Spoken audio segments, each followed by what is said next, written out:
and welcome to ERA Tutorials.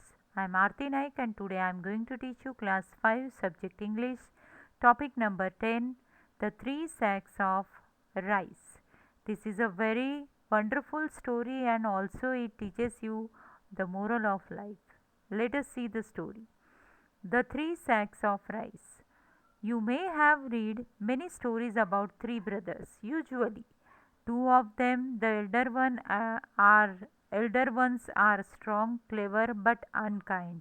They laugh at the youngest one because he is too simple and soft hearted. Okay? Unkind means cruel. Our story also has three brothers who lived in a small town, but they were all three of them honest, kind, and hard working. So, here all three are honest, kind, and hard working.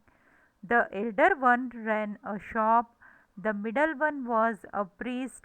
Priest means a religious person, जैसे कि पुजारी, उन्हें हम priest कह सकते हैं. And the youngest one had just finished his education. He had started taking up odd jobs to earn some money and to learn a trade. मतलब जो छोटा वाला था उसने कुछ पैसे कैसे कमाना और बिजनेस कैसे करना ये सब अलग अलग तरीके से वो कोशिश कर रहा था. All three of them were fond of their mother. She had worked hard to bring up the three of them after the sudden death of their father. तो ये तीनों बच्चे अपनी माँ का बहुत ही ख्याल रखते थे. One day, their father's friend visited the mother. He said, "Sister, you know, I have a very prosperous business."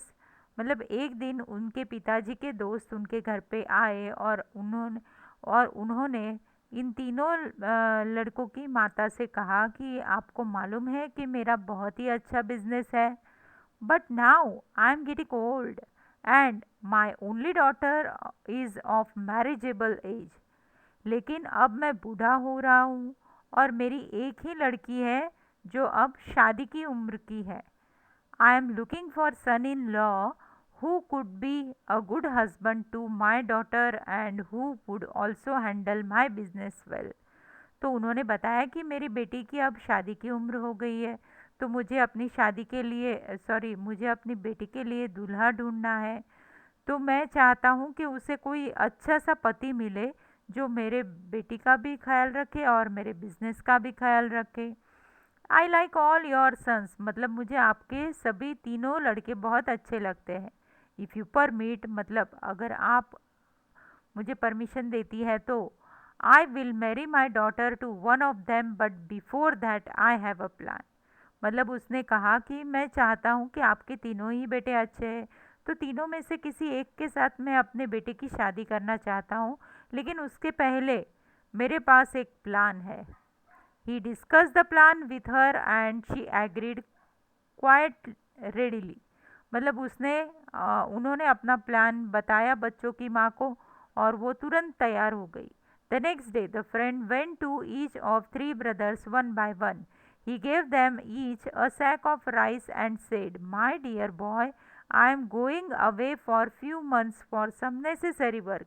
Please look after this sack of rice till I come back.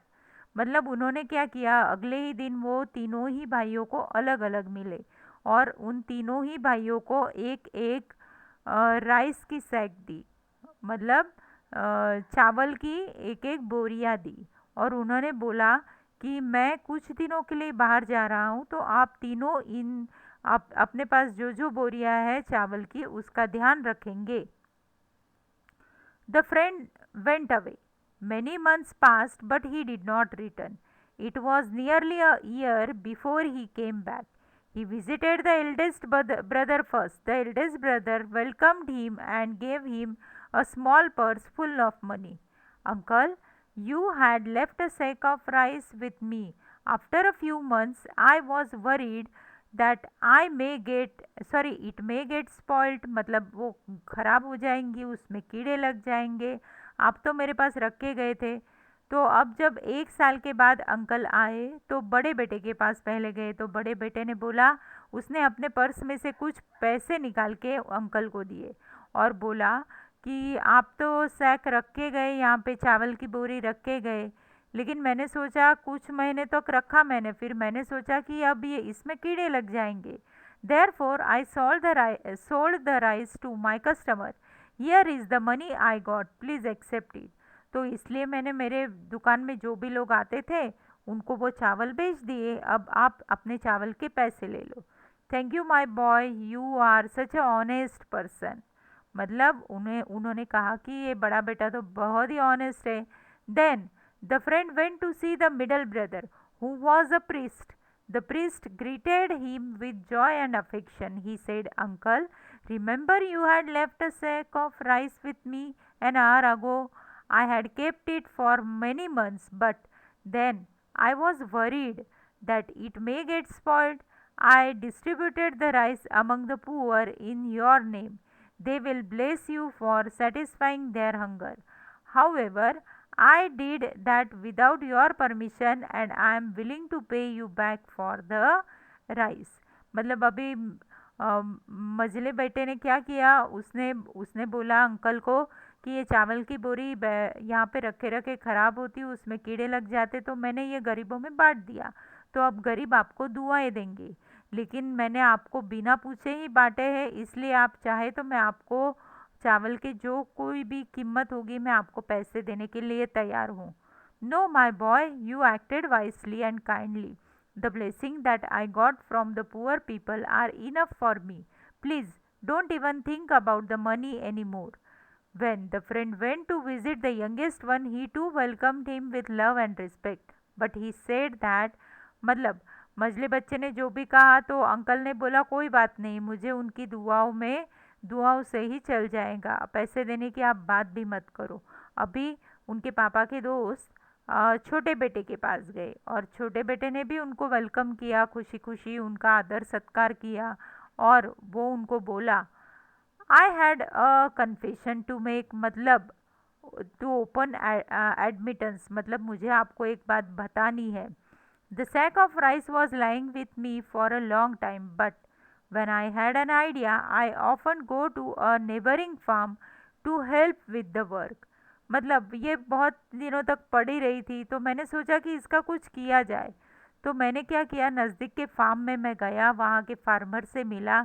I exchange the sack of rice for paddy and sowed the paddy in the plot. Fortunately, the crop grew well and yielded 25 sacks of rice. I have kept back 5 of the sacks and sold 20 of them. Here is the money. If you allow, I would like to keep a part of it as my share, considering the labor and money I spent to get it all done. मतलब उसने बताया कि अगर आप कहे तो मैंने वो बोरी देके दूसरे किसान से बीज लिए और वो बीज लगा के मैंने फिर से चावल लगाए, तो वो एक बोरी के मैंने 25 बोरी चावल बनाए और ये चावल उसमें से 20 बोरियां मैंने बेच दी और 5 बोरियां यहाँ पे रखी है। तो अगर आपको चाहिए तो मैं आपको वो बीज जो मैंने बेची है उसके पैसे आपको देने को तैयार हूँ। सिर्फ मैं अपने खर्चा, मतलब जो भी मजदूर को देना पड़ा वो खर्चा निकाल के आपको पूरा पैसा देने के लिए तैयार हूँ। A wide smile spread on the friend's face, he had found his future son in law. और ये सुनते ही अंकल के मुंह पे बहुत अच्छी हंसी आई, क्योंकि उनको उनका दामाद मिल गया था जिसने एक बोरी में से 25 बोरियां चावल बना दिए थे। So that is the story, that is the moral, that you should have some good ideas to deal with whatever you are having. So always think of making more from it.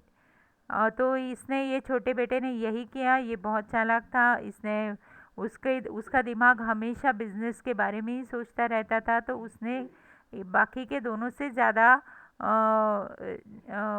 अच्छा कमा के दिखाया और इसीलिए uncle खुश हो गए और अपनी बेटी की शादी उन्होंने छोटे बेटे से करवा दी। And that is all about the story. If you have any problem, you can write in the comment box and don't forget to subscribe my channel. Thank you.